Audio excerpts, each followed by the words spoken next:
말씀 보도록 하겠습니다. 말씀은 누가복음 15장 보도록 하겠습니다.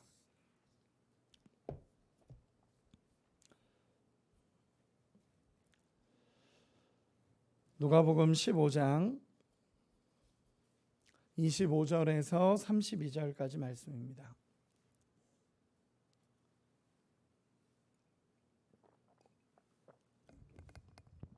누가복음 15장 25절에서 32절까지의 말씀입니다.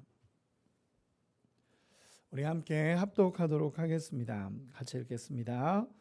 맏아들은 밭에 있다가 돌아와 집에 가까이 왔을 때에 풍악과 춤추는 소리를 듣고 한 종을 불러 이 무슨 일인가 물은데 대답하되 당신의 동생이 돌아왔음에 당신의 아버지가 건강한 그를 다시 맞아들이게 됨으로 인하여 살찐 송아지를 잡았나이다 하니 그가 노하여 들어가고자 하지 아니하거늘 아버지가 나와서 권한대 아버지께 대답하여 이르되 내가 여러 해 아버지를 섬겨 명을 어김이 없거늘 내게는 염소 새끼라도 주어 나와 내 벗으로 즐기게 하신 일이 없더니 아버지의 살림을 창녀들과 함께 삼켜버린 이 아들이 돌아오매 이를 위하여 살찐 송아지를 잡으셨나이다. 아버지가 이르되 예 너는 항상 나와 함께 있으니 내 것이 다 내 것이로되 이 내 동생은 죽었다가 살아났으며 내가 잃었다가 얻었기로 우리가 즐거워하고 기뻐하는 것이 마땅하다 하니라. 아멘. 네, 말씀을 나누도록 하겠습니다. 오늘 말씀은 누가복음 15장 25절에서 32절까지로 집에 있는 탕자라는 제목으로 같이 말씀을 나눠보고 싶습니다. 명절 잘 보내셨죠? 저도 명절을 보내면서 가족들과 같이 지냈습니다. 가족들과 같이 지내다 보니까 문득 오늘 이 본문이 떠올랐었습니다. 가족들과 모였을 때 누가복음 15장의 그 탕자 비유가 생각이 나면서 잃어버린 아들이 돌아왔을 때 아버지가 참 행복했겠다라는 생각이 참 많이 들었습니다. 잃어버린 아들이 집에 돌아왔을 때 잔치를 벌이시며 정말 기뻐서 춤추던 아버지의 모습이 그려졌습니다. 그러면서 동시에 생각이 든 것이 왜 큰아들은 둘째 아들이 나갔다가 집 나갔다 돌아왔을 때 그렇게 온 가족이 기뻐했는데 왜 큰아들은 그렇게 기분이 안 좋았을까라는 생각을 해보게 되면서 이 말씀을 조금 묵상하게 됐습니다. 탕자가 집에 들어오게 됩니다. 탕자가 집 나갔던 탕자가 둘째 아들이죠. 둘째 아들이 집을 나가게 됐고 둘째 아들이 그냥 자신의 재산을 다 가지고 나가서 흥청망청 쓰고 정말 거의 죽게 되어서 이제 아버지께 돌아왔습니다. 근데 아버지는 그 집 나간 아들을 계속 기다리고 있었고 그 집 나간 아들이 돌아왔을 때 아버지가 너무 기뻐하며 그 둘째 아들을 맞이했습니다. 그리고 작은 아들도 행복을 누리고 아버지도 너무너무 행복했습니다. 여기까지가 우리 누가복음 15장에 나타난 정말 행복했던 그림입니다. 그런데 문제는 다른 곳에서 터진 겁니다. 그게 뭐냐면 큰아들입니다. 이 아들은 둘째 아들을 이렇게까지 맞이하는 아버지가 이해되지 않았고 전혀 다른 방향으로 생각된 것이 오늘 본문의 이야기입니다. 첫째 아들 중심으로 간단하게만 말씀을 살펴보고 싶습니다. 본문에 보면 밭에서 일하던 첫째 아들이 돌아오는 길에 둘째 아들이 돌아왔다라는 소식을 듣습니다. 밭에서 일하다가 들어오는데 갑자기 막 잔치가 벌어져 있으니까 이게 무슨 일이냐라고 종에게 물었더니 당신의 잃어버린 동생이 돌아오게 됐습니다라고 이야기를 듣습니다. 여러분들의 입장이면 형이라면 이 소식이 기쁜 소식이 당연히 되겠죠. 당연히 될 겁니다. 잃어버렸던 동생이 돌아왔다라는 것이 너무 기뻐야 되는데도 불구하고 지금 일어나는 반응은 전혀 다릅니다. 큰아들의 반응은요. 우선 그거는 동생이 돌아온 게 기쁘지 않았습니다. 자기 재산 가지고 떠나버린 동생이 돌아온 것이 기쁘지 않았고, 또 그 동생이 돌아왔다고 해서 아버지가 그렇게까지 이렇게까지 잔치를 벌이고 있는 이 상황도 마음에 들지 않습니다. 그래서 어떻게 표현을 하냐 하면 우리 28절 같이 한번 읽어보도록 하겠습니다. 28절입니다. 시작. 그가 노하여 들어가고자 하지 아니하거늘 아버지가 나와서 권한대. 아멘. 여기서 이렇게 표현이 됩니다. 그가 노했다라고 표현을 합니다. 너무 화가 났다라는 표현입니다. 너무 화가 나서 자기는 잔치 자리 들어가지 않겠다. 나는 여기 들어가지 않겠다라고 선을 그어버린 겁니다. 나는 이 잔치 참여하지 않겠다. 그랬더니 아버지가, 그 소식을 들은 아버지가 첫째 아들이 들어오지 않겠다라고 얘기를 하니까 첫째 아들의 소식을 들은 아버지가 밖으로 나와서 간청합니다. 간청하면서 얘야 들어와라. 들어와라. 왜 잔치 자리에 들어오지 않으려고 하냐라고 이야기를 하게 됩니다. 정말 간청하고 간청하자 이제 큰아들의 본심이 나옵니다. 그 본심이 뭐냐면 우리 29절 30절 같이 한번 읽어보겠습니다. 시작.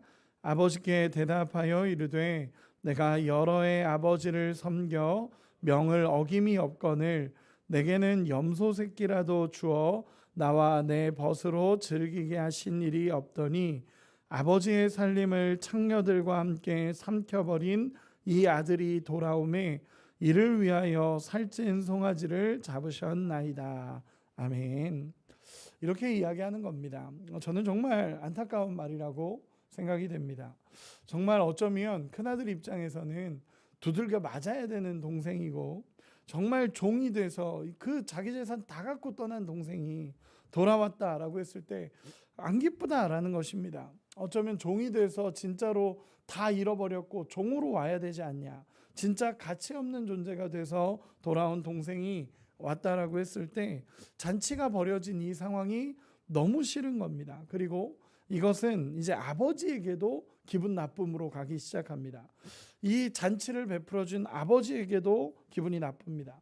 자신은 항상 아버지 옆에서 섬기고 명을 해도 다 들었고 아버지가 해달라는 대로 다 해줬는데도 나를 위해서는 송아지 한 마리 잡아준 적이 없으면서 집 나가서 자기 재산 다 탕진하고 온 이 아들을 위해서 잔치를 벌여주니까 이게 아버지에 대해서도 너무 기분이 나쁜 겁니다. 그런데 보면 마치 자기의 행위에 대해서 보상해주지 않았다라고 해서 따지는 것 같은 느낌이 드는 겁니다. 그나들의 진짜 문제가 뭐겠습니까? 진짜 문제는요, 아버지를 모르는 겁니다. 아버지의 마음도 모르고 있고 아버지의 존재라는 것도 모르고 있습니다. 아버지가 진짜 기쁜 거는 그 아들이 다시 돌아와서 아버지와 아들과의 관계가 회복됐다라는 것이 아버지는 너무 행복한 겁니다. 이 집 나갔던 내 사랑하는 아들이 돌아와서 돌아와서 다시 관계를 맺게 된 것이, 다시 아버지와 아들이 된 것이 아버지는 너무너무 행복합니다. 그런데 큰아들은요, 그 관계가 보이지 않으니까 나는 끝까지 명령 지키고 있었는데, 나는 끝까지 아버지 말 다 듣고 있었는데 왜 나한테는 그 송아지 한 마리 안 주냐라는 것입니다. 여러분, 아버지가 보는 관점과 이 큰아들이 보는 관점이 전혀 다른 겁니다. 아버지는 그 관계의 회복을 기뻐하고 있는데 이 아들은 재산의 잃어버림과 나는 명령을 지키고 있다라는 생각 때문에 아버지의 마음이 전혀 보이지가 않는 것입니다. 그래서 이 큰아들은 계속 따지는 게 뭐냐면 관계를 보고 이야기하는 것이 아니라 나는 아버지 명령 지키고 있었다. 나는 아버지가 말한 거 다 들었다라고 얘기하면서 왜 나한테는 아무것도 안 해주는데 둘째 아들에겐 잔치를 벌여주냐. 여러분, 초점이 전혀 다른 겁니다. 그러다 보니까 아버지가 이렇게 이야기합니다. 우리 31절 32절 같이 읽겠습니다. 시작. 아버지가 이르되 예 너는 항상 나와 함께 있으니 내 것이 다 내 것이로되 이 내 동생은 죽었다가 살아났으며 내가 잃었다가 얻었기로 우리가 즐거워하고 기뻐하는 것이 마땅하다 하니라. 아멘. 여러분, 보이십니까? 그 큰아들의 포인트와 아버지의 포인트가 전혀 다른 겁니다. 아버지는 관계를 이야기합니다. 관계를 이야기하고, 큰아들은 관계가 보이지 않으니까 내가 아버지 앞에 한 행동만 보이는 겁니다. 아버지는 뭐라고 얘기하는 거냐면, 큰아들은 너는 지금도 나와 함께하고 있지 않냐 라고 얘기하면서 아버지는 철저하게 관계적인 부분을 이야기합니다. 너는 내 아들이고 나와 함께하고 있는데, 나와 함께하고 있으면 내 것이 다 네 건데 왜 너는 이걸 보지 못하고 있느냐라고 얘기하는 겁니다. 그런데 아들은 이 관계가 보이지 않으니까 자신이 아버지 앞에 한 행동만 이야기합니다. 그러니까 둘째 아들이 용납이 안 되는 겁니다. 나는 아버지께 이렇게 했는데 둘째 아들은 자기 재산 다 가지고 떠나서 자기 하고 싶은 대로 살지 않았냐 라고 이야기하는 겁니다. 내가 어떤 일을 하고 있는지가 아들에게는 더 중요한 건데, 아버지는 관계를 보고 있는 것입니다. 둘째 아들이 떠났던 관계가 돌아와서 회복이 되니까 그게 아버지는 너무너무 행복한 건데, 첫째는 그 떠났던 아들, 그 아빠 대못 받고 나간 아들, 그리고 떠난 아들, 그 아들 굳이 챙겨줄 필요가 있냐라고 이야기하고 있는 것이 아버지와 아들의 시선입니다. 만약 큰아들이 아버지와 함께하는 관계가 그에게 소중했다면, 그 관계를 정말 소중하게 여겼다면, 그 관계의 입장으로 보면 둘째 아들은 불쌍한 겁니다. 왜냐하면 그 첫째 아들이 생각하기에 아버지와 함께하는 시간을 정말 첫째 아들이 소중하게 여겼다면, 그 시간을 잃어버리고 밖에서 살아갔던 그 동생이 불쌍해야 되는 게 맞습니다. 그게 아버지의 마음이죠. 아버지와 동일한 마음이죠. 아버지의 마음은 둘째가 떠나서 아버지와 함께 있지 않고 그렇게 살아간 것이 너무 불쌍하고, 그래서 이 둘째가 돌아와서 다시 관계가 맺어진 게 너무 행복한 건데, 만약에 첫째 아들도 아버지와 함께하는 이 시간을 정말 소중히 여겼으면 아버지를 떠나 살았던 그 시간을 보며 둘째가 불쌍해야 됩니다. 그리고 긍휼하게 여겨야 합니다. 그런데 이 큰아들은요, 지금 아버지와 함께 있는 시간을 가치 있게 여기지를 않는 겁니다. 여러분, 진짜 큰아들의 문제는 뭐냐면 아버지와의 관계의 소중함을 놓치고 있는 겁니다. 아버지와 함께하고 있는 그 소중함을 놓치고 있는 것입니다. 그래서 아버지가 이야기하는 게, 야, 내게 다 너 거 아니냐, 내 것이 다 네 건데 왜 너는 그걸 가지고 그렇게 고민하고 아까워하고 있느냐, 내게 있는 모든 것이 너 것인데, 너의 것인데 왜 동생을 위해 준 요만큼을 너는 아까워하고 여전히 어려워하느냐라고 하는 것이 아버지의 마음이라는 것입니다. 아버지와 함께하는 기쁨을 놓친 자의 모습이 그대로 이렇게 나타나는 것입니다. 여러분, 너무 안타깝지 않습니까? 아버지와 함께하고 있는 기쁨이 보이지가 않는 겁니다. 지금 내가 아버지와 함께하고 있다라는 기쁨이 보이지가 않고, 이제 겨우 돌아와서 이제 관계를 회복한 그 둘째 아들을 질투하고, 그 둘째 아들에게 해준 아버지가 너무 밉고 화가 나는 것이 이 아들의 모습입니다. 그리고 또한 큰아들은요, 자기 의를 드러내는 모습이 또다시 나타납니다. 나는 이렇게 했는데 왜 나에게는 해주지 않고 동생만 해주냐라는 것이 이 큰아들의 모습입니다. 아버지의 마음을 전혀 모르는 거죠. 아들이 살아서 돌아온 기쁨을 이 아들은 이해하지 못하고 결국 자기 의만 드러나고 있는 것입니다. 나는 이렇게 했는데 왜 안 해줘? 나는 이렇게 하고 있는데 왜 안 해줘? 나는 이렇게 행동하는데 왜 안 돼? 라고 하는 게 이 큰아들의 모습입니다.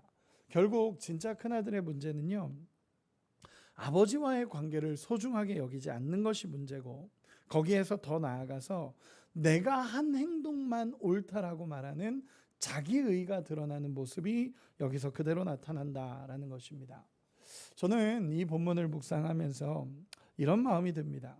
여러분, 은혜라는 것은요, 자기 행위로 누리는 것이 아니라 하나님과의 관계 안에서 누리는 축복이 은혜입니다. 여러분, 믿으십니까? 내가 행동을 잘해서 하나님의 은혜가 내게 베풀어 준 것이 아니라 내가 예수님께 소속됐기 때문에, 내가 하나님 앞에 하나님 안으로 들어갔고 하나님의 은혜가 우리 가운데 주어졌기 때문에, 그 하나님과 함께하기 때문에 누리는 것이 은혜입니다. 여러분, 하나님과 올바른 관계 안에만 있으면 그 은혜를 마음껏 누릴 수 있습니다. 우리가 하나님과의 올바른 관계만 맺고 있다면, 우리가 하나님과의 관계가 있다면 그 하나님의 놀라우신 축복과 은혜가 우리 가운데 있다라는 것입니다. 여러분, 우리가 지금 예수를 믿고 예수님을 믿고 예수님과 함께 하고 있는 것에 대한 축복과 은혜가 경험될 수 있는 우리가 되기를 소망합니다. 여러분, 이것이 눈에 보이지 않으면 그때부터 불평이 나오는 겁니다. 이것이 우리 눈에 보이지 않고 우리 안에 깨달아지지 않으면 그때부터 불평이 나오기 시작합니다. 하나님과의 관계 안에서 내가 얼마나 많은 축복을 누리고 있고 하나님의 은혜가 내 삶에 얼마나 가득한지가 보이지 않으면 그때부터 하나님 앞에서 불평이 쏟아지는 것이 우리의 모습이라는 것입니다. 여러분, 이 하나님과의 관계를 소중하게 여기고 하나님의 은혜를 누릴 수 있는 우리가 되기를 소망합니다. 그러다 보니까 아버지를 떠났던 동생이 불쌍하게 여겨져야 됩니다. 여러분, 우리의 우리 오늘 말씀을 정리하며 우리의 모습을 돌아보기를 원합니다. 여러분, 우리는 예수님 안에 있는 것에 대한 기쁨을 누릴 수 있어야 합니다. 그리고 지금 내 삶에 찾아오신 하나님의 은혜가 우리의 삶에 누려져야 됩니다. 무언가 이 큰아들의 모습처럼 작은 아들이 돌아와서 그 아버지와의 관계가 맺어진 것에 기뻐하고 잔치를 벌여주고 있는 그 상황을 불평하고 어려워하고 질투하는 것이 아니라 내가 지금 하나님과의 아름다운 관계 안에서 정말 충만함과 기쁨과 은혜를 누릴 수 있다라는 사실을 감사할 수 있는 우리 모두가 되시기를 소망합니다. 또한 기쁨을 빼앗는다는 것이, 내가 하나님과 함께하는 그 기쁨을 빼앗는 것이 자기의라는 것도 우리는 깨달아야 합니다. 아버지와의 관계의 핵심을 두지 않고 내가 이것을 했고 내가 이것을 했고 나는 이렇게 한다라고 생각하면 결국 기쁨이 사라져 버립니다. 언제나 우리가 아버지와 내가 함께하고 있다는 것, 하나님이 나를 찾아와 주셨고 내가 아버지에게 소속돼서 살아가고 있다는 이 은혜와 감사가 우리 안에 넘칠 수 있는 우리 모두가 되시기를 소망합니다. 말씀의 결론을 맺겠습니다. 여러분, 잃어버린 자가 돌아옴을 기뻐하시고 회복시키시는 아버지의 마음을 알 수 있는 은혜가 있기를 소망합니다. 그리고 또한 지금 나는 하나님과 함께하고 있다는 사실에 그 기쁨에 감사하며 하나님과의 관계를 돌아볼 수 있는 우리가 되기를 소망합니다. 저는 마지막으로 이렇게 이야기하고 싶습니다. 저는 이 말씀을 묵상하면서 내가 하나님과 함께하는 기쁨을 놓치진 않았는지를 돌아봅니다. 하나님과 함께하는 기쁨을 놓치진 않았을까? 하나님과 함께하는 게 정말 행복한 거고 내 것이 다 네 것이라는 그 아버지의 마음으로 첫째에게 이야기하는 그 아버지가 오늘 우리에게도 이야기하시지 않을까라는 마음의 묵상이 됩니다. 얘야, 내게 있는 것이 다 네 것인데 너는 왜 다른 것을 보면서 그렇게 아쉬워하고 어려워하고 있니? 라고 말씀하시는 것이 우리에게 하시는 음성이 아닌지를 돌아보기를 원합니다. 우리가 어떤 사랑을 입었는지, 우리가 어떤 은혜를 입었는지를 기억하며 지금 우리와 함께 하고 계신 하나님의 은혜에 감사할 수 있는 우리 모두가 되시기를. 그래서 오늘 이 새벽에 기도할 때는 정말 주님이 함께 하신다는 그 사실을 다시 한번 깨닫고 정말 하나님의 은혜에 감사합니다라는 고백이 있는 우리 모두가 되시기를 예수님의 이름으로 축원합니다. 기도하겠습니다.